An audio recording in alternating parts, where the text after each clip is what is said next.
Moje ime je Mihajla Rašica i dolazim iz Dubrovnika.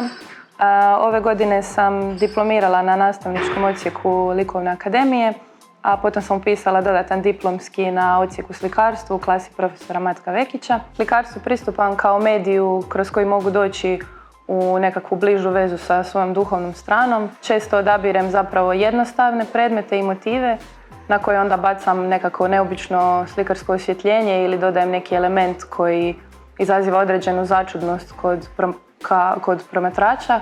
Taj neki moj manifest je da se pogledom umjetnika određena pojava ili predmet na neki način preobražavaju i dobiva se novi pogled na njih. Rad koji su Erste Fragmenti otkupili od mene se zove Na vratima i dio je diplomskog rada kojeg sam radila na nastavničkom odsjeku Likovne akademije.